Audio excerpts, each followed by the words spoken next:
Hello there, this is Ty the Movie Guy, and welcome to my brand new series, my favorite movie of every year. And it's pretty self-explanatory. We're just gonna go through every year, and I'm gonna tell you my favorite movie of that year. And so each decade is going to be a separate video, and so we're gonna start with the 80s because 70s and prior, I don't think I've seen enough movies to properly say my favorite movie of each year. But I feel like 80s and onwards, I've seen like a ton of movies from each of those decades. And then of course, I'm not gonna get into the 2020s because we haven't even finished that decade yet. But so yeah, we're gonna go 80s, 90s, zeros, and tens. So for now, it's gonna be a four-part series. Hopefully I remember it in like a couple years from now and I can do like a 2020s video. So with that said, we're just gonna get right into it, but also I wanna mention this fancy new webcam I'm using right now.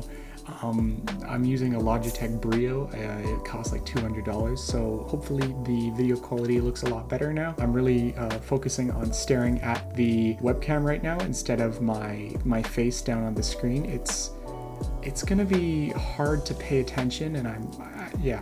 So bear with me. Also, I gotta figure out the settings with the brightness and everything, so just bear with me with this new webcam and everything, but hopefully it will look a lot better than just my iPhone, which what I was using before. So with that said, let's start it off with 1980. Kicking off this list with 1980, I of course have to give it to Empire Strikes Back.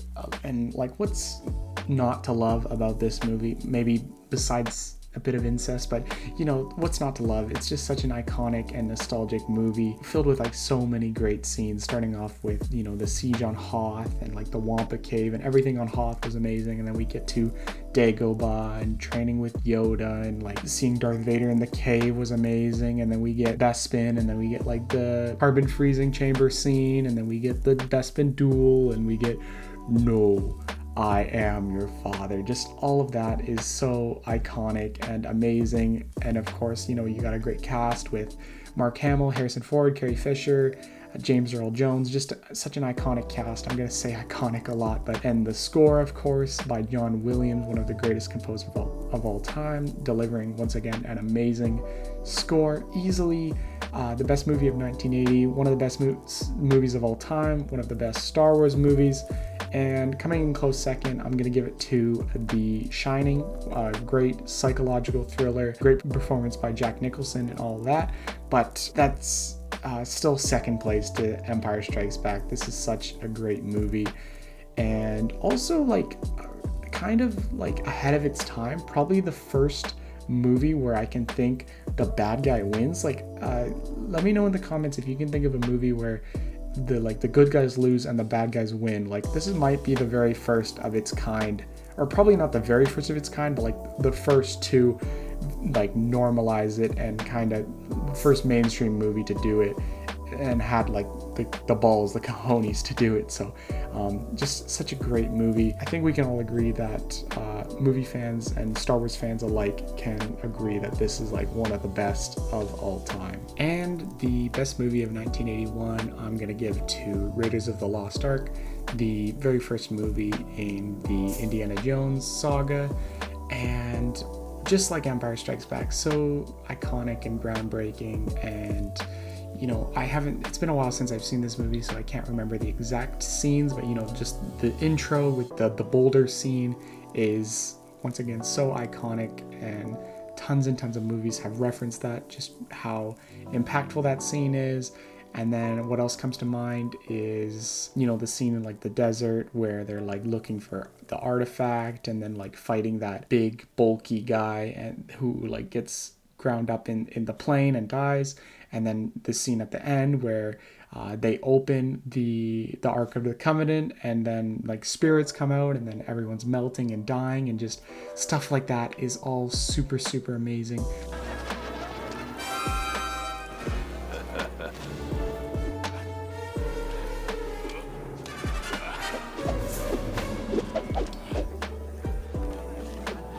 Once again, a score by John Williams. You're going to hear about him a lot in this list because, you know, he was basically like the king composer of the 80s, basically. This is such a great movie led by Harrison Ford, who of course was also in Empire Strikes Back. Such an amazing lead as Indiana Jones, just such a lovable character.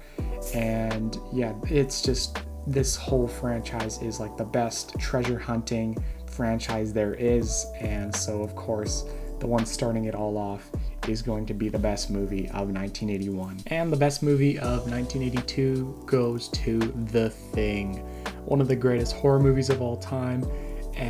Just such an amazing movie, like a very spooky mystery movie set in like Antarctica. And it's just, I love like the mystery aesthetic to it, and like the whole snowy atmosphere, and you don't know who the thing is until it's too late and they start killing everyone and stuff like that. So I just love like the atmosphere and the spooky snowy vibe to it. And I love endings where you don't know, like, or they're up to interpretation and you don't know if the thing's still alive, if it's not still alive. Like, I love stuff like that. Like, another movie that comes to mind that of course will be in a later video of like best movie of the year is Inception, where it's also a movie up to interpretation. I just love movies like that. So this is another one of those. And yeah, I just love that spooky, chilly vibe, and you don't know who to trust, and you don't even know if like Kurt Russell, our main lead, is one of the aliens. And it's just like, I've seen it twice now, and it's just gets a little confusing, not gonna lie. I watched a YouTube video to kind of like piece together who the thing was and stuff like that, but I don't know, that kind of makes it even better to me. Like, I like looking into it afterwards, and I like learning more and watching YouTube videos and stuff like that. So yeah, just a great horror movie, easily one of my favorite horror movies, and the best movie of 1982. And the best movie of 1983 goes to Return of the Jedi.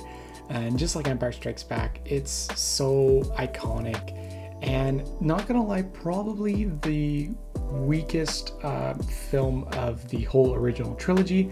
But you know, the other two are just that amazing that, you know, one of them's gonna inevitably be the weakest. So unfortunately it's this one, but that doesn't mean it's a bad movie. This is still an amazing movie.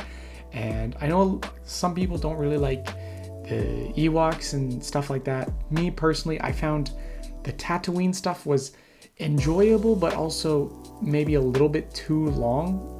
That, like, you know, the stuff with the Sarlacc pit and the Rancor, like, I feel like maybe they spend a little too much time there, but like, that's just really nitpicking. Like, it's still a fantastic movie and a great ending to this trilogy. Of course, like, all the stuff, like the throne room scene stuff, is like obviously the best part of the whole movie. Seeing Anakin's redemption and all of that is just so amazing. And I also do really enjoy the scenes in Endor, of course. I am a fan of Ewoks. I think they're really cute, and they're fun watching kill stormtroopers and stuff like that. So yeah, once again, a great movie, a great close to this fantastic trilogy. So that's why it comes in at number 1 for best movie of 1983. And the best movie of 1984 is gonna go to The Temple of Doom. And just like Raiders of the Lost Ark, one of the greatest treasure hunting movies, and, you know, super iconic with Harrison Ford as our lead once again. And depending which movie I like watch last, it kind of like goes back and forth between Raiders of the Lost Ark and Temple of Doom, which one I like more. I don't know, I might go with Temple of Doom, which is kind of a hot take. I feel like most people like praise Raiders and Last Crusade above Temple of Doom, but this is probably just the one I watched the most as a kid. And I don't know what it is, but I just like the scenes, like going through like the caves and the temples and stuff like that. And I don't know, as a kid, I guess I was fascinated by like the cult ritual scenes, and it was goofy, but like the heart ripping out scene where it's like on fire and he's like Taliban, and just, I don't know, all of that I really enjoyed as a little kid. And then of course the iconic bridge scene that I love so much, where he's like, prepare to meet Kali in hell, and just that scene is so amazing. And like and that's why I like had to get where is he, I had to get that specific Indiana Jones Funko Pop just because I love that scene so much. I wanted that exact one just to go with that scene that I hold dear so much. And yeah, just this probably is my favorite Indiana Jones movie. Probably kind of a hot take, but yeah, I just love this one so much. And so that's why it comes in first place for best movie of 1983.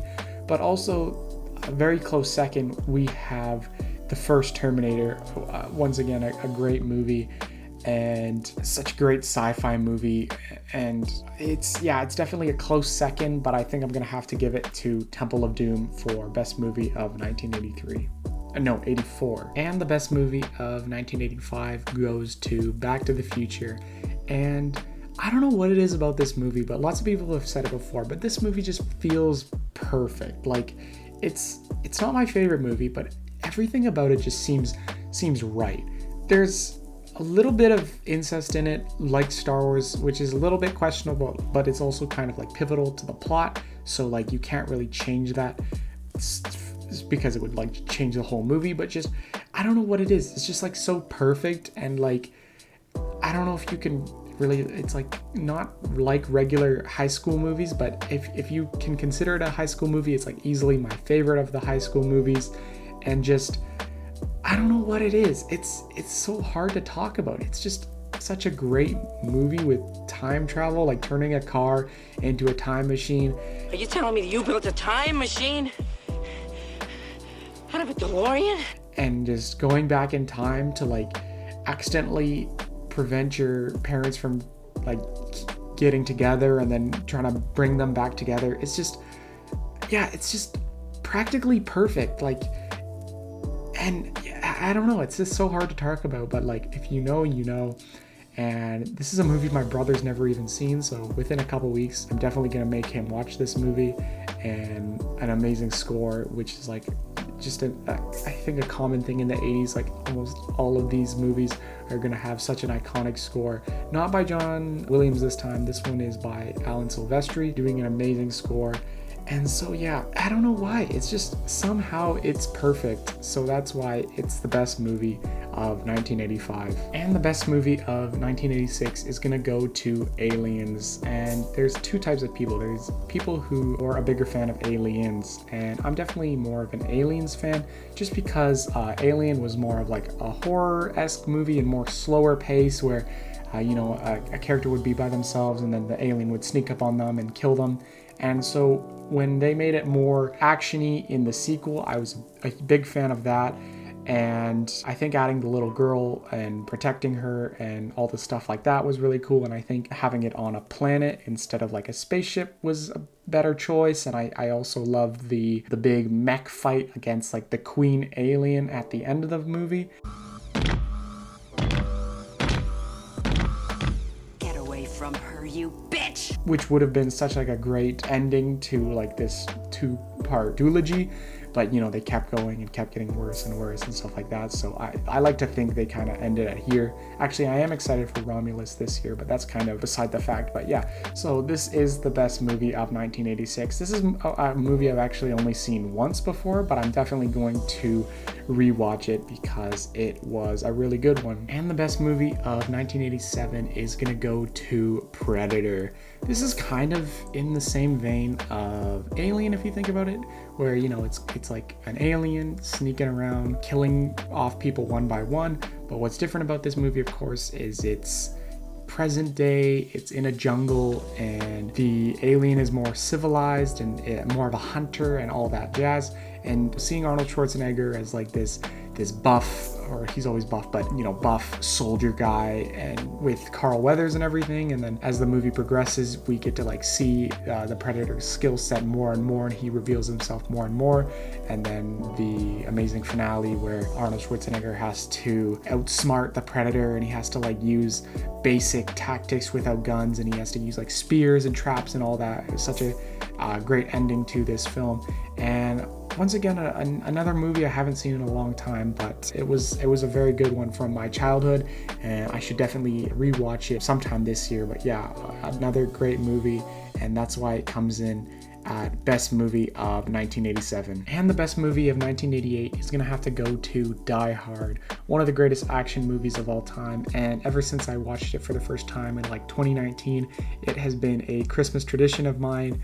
And besides being like one of the greatest action movies of all time, I don't know what it is, but just ever since I've been a kid, I've just been, I really like, I don't know, abandoned or buildings, or like, I like going into kind of restricted areas, and I like to see the inner workings of stuff. So just seeing like elevator shafts and ventilation shafts and seeing like construction sites of buildings, like, I don't know what it is. It just kind of fascinates me. And it's just a really cool setting for an action movie like this. And I love how it all takes place in this one building. And yeah, just, I love this whole setting of like a construction site and just mechanical parts of a building, and then just adding all the amazing action scenes to it, and just adding cool moments of like foreshadowing where it's like he takes his shoes off at the very start of the movie, and then like that kind of like negatively affects him throughout the movie with like broken glass and different stuff like that. And it's just a great Christmas movie. I love the debate about like people who say it's a Christmas movie, people who say it isn't a Christmas movie. Me personally, I say it is. Just anything you really want can be a Christmas movie, but like specifically this one, it takes place Christmas Eve, and there's just so much like Christmassy stuff. Like, what more could you want? This is a Christmas movie, and it's one of the greatest Christmas movies, one of the greatest action movies, and it is the greatest movie of 1988. And rounding out our list with the best movie of 1989, I'm gonna give it to Batman 1989. And this was a close one because The Last Crusade and Back to the Future Part 2 also came out this year, but I'm gonna have to give it to Batman 89 just because, you know, it's a Batman movie. I love Batman movies, but specifically this one just has such a great vibe to it. Like, you can obviously tell like the city is like a set, and it's like fake, like it's kind of like the phoniest out of all the Batman movies with like its gothic vibe to it, but that's also just its charm. I just love the gothic vibe to it with like, it's just dark and I don't know, just like the clock tower, and like, you know, you think of like gargoyles and stuff like that. I just love that vibe so much. And like Tim Burton was kind of just like the perfect director for a type of movie like this. And the score, once again, I've been saying like all these 80s movies have amazing scores. The score by Danny Elfman, I really love so much. And what's also funny about this score is I originally heard it for the first time in the Lego Batman video game. And as a little kid, I didn't like I loved it, but I didn't really like consider where it came from. I kind of just assumed it came from that game. So then when I watched this movie for the first time, once again in 2019, I think funny enough, I watched it because the big 1989 Lego Batmobile came out that same year. So I wanted to see the movie where this new Lego Batmobile came out. So I watched this movie, and then I heard that score, and I'm just like, this is where that came from? And I was kind of just, my mind was blown that the score originally came from this movie. And so this movie gave me a sense of nostalgia, even though I only saw it for the first time a couple of years ago, which is really weird. Like, the score gave me nostalgia because I heard it from something else instead of what it originally came from. But yeah, this is easily the best movie of 1989.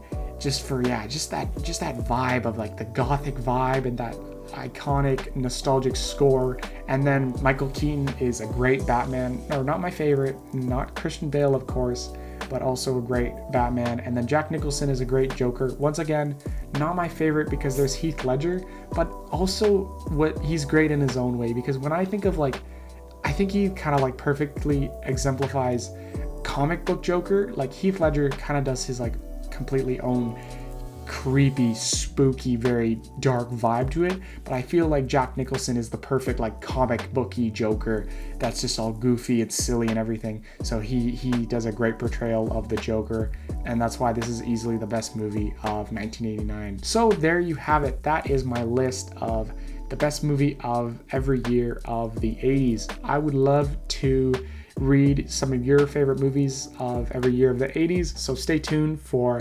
90s, zeros, and the 10s. Depending how well this video does, I'll do them right away, or I'll delay them a couple months or whatever. But speaking of lists, also make sure to comment a movie suggestion on You Pick the Flick, because that's another series of mine that I started, but that one's really dependent on viewer interaction. So please comment a movie suggestion on that video. That would be greatly appreciated. So with that all said, I'll let you go and farewell.